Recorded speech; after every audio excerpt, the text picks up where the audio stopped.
नमस्कार। कक्षा 7 हिंदी पाठ 6 रक्त और हमारा शरीर।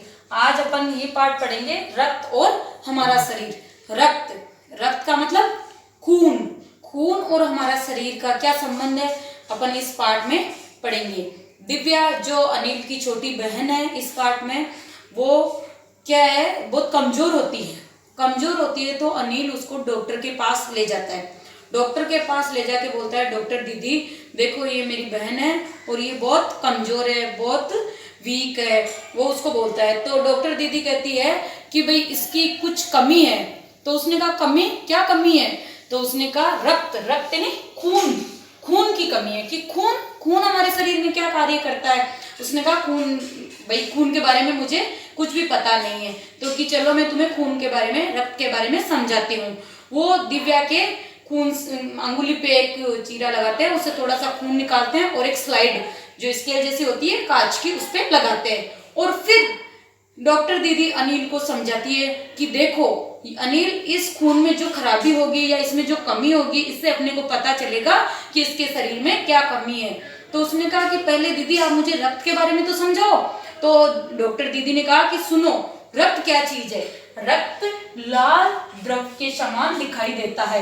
रक्त क्या होता है? लाल रंग का खून, अपन जानते हैं ना, वो लाल रंग के द्रव के समान दिखाई देता है। लेकिन क्या होता है, सूक्ष्मदर्शी होती है, जो छोटे बड़े जीवाणु को देखने की होती है ना, उससे देखने पर इसमें बहुत सारे छोटे बड़े कण दिखाई देते हैं। कि देखो तुम इस स्लाइड पे देखना, और वो उसको सूक्ष्मदर्शी से दिखाती है।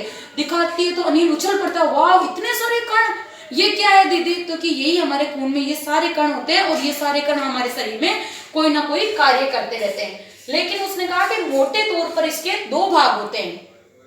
मतलब खून के 2 भाग होते हैं। पहला तरल भाग होता है जिसे हम प्लाज्मा कहते हैं। दूसरा छोटे छोटे कण होते हैं बहुत सारे, जो उस प्लाज्मा में तैरते रहते हैं, तो वो बिंबाणु यानी प्लेट कण कहलाते हैं। ये प्लेट कण होते हैं, छोटे बड़े बहुत सारे कण होते हैं, ये सब इस प्लाज्मा में तैरते रहते हैं। ये डॉक्टर दीदी अनिल को समझा रही है कि वो प्लाज्मा में तैरते रहते हैं। जो दिखाई देते हैं ना, वो लाल रक्त कण होते हैं। ये छोटे छोटे अपने को दिखाई दे रहे हैं ना, वो कैसे कण होते हैं? लाल रक्त कण होते हैं। और ये कण कैसे दिखाई देते हैं? बालूशाही खाइए ना कभी, उस बालूशाही की तरह दिखाई देते हैं। ये गोल होते हैं और दोनों तरफ से अवतले से होते हैं, और बीच में से दबे हुए होते हैं। दोनों तरफ से उभरे से चौक होते हैं, बालूशाही की तरह। फिर रक्त की बूंद में इनकी संख्या लाखों की होती है। किनकी? इन लाल कणों की संख्या कितनी होती है? लाखों में होती है, बहुत सारी होती है इन छोटे मोटे कणों की संख्या। ये शरीर में रात दिन काम करते रहते हैं। ये लाल रक्त कण है ना, ये शरीर में रात दिन काम करते रहते हैं। क्या काम करते हैं? कि हम जो भी साफ हवा में सांस लेते हैं, वो ऑक्सीजन हमारे शरीर में विभिन्न भागों में पहुंचाने का कार्य करते रहते हैं।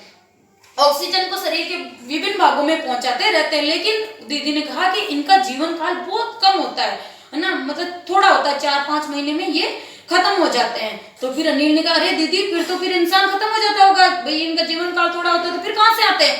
तो उसने कहा नहीं, ऐसा नहीं है। अगर ये लाल रक्त कण 4 महीने में ये खत्म हो गए, तो दूसरे नए कण बन जाते हैं। और वो नए कण किससे बनते हैं? जिसमें अपन प्रोटीन, कार्बोहाइड्रेट, लोह तत्व और जो भी लेते हैं ना, वसा वगैरह खाने की चीजें, जैसे अंडा, दूध, मांस, मछली, सब जो भी चीज अपन पोषक तत्व खाते हैं ना अपने शरीर में, उनके कारण ये लाल तत्व वापस बन जाते हैं, लाल रक्त कण। और वापस बन जाते हैं, तब तो अपनी शरीर सही रहता है, स्वस्थ रहता है। लेकिन किसी किसी व्यक्ति के नहीं बनते हैं, जिससे उसके खून की कमी, कहते हैं ना अपन, एनीमिया रोग हो जाता है। एनीमिया रोग कैसे होता है, क्यों होता है, किस कमी से होता है, ये सब अपन अगले वीडियो में पढ़ेंगे।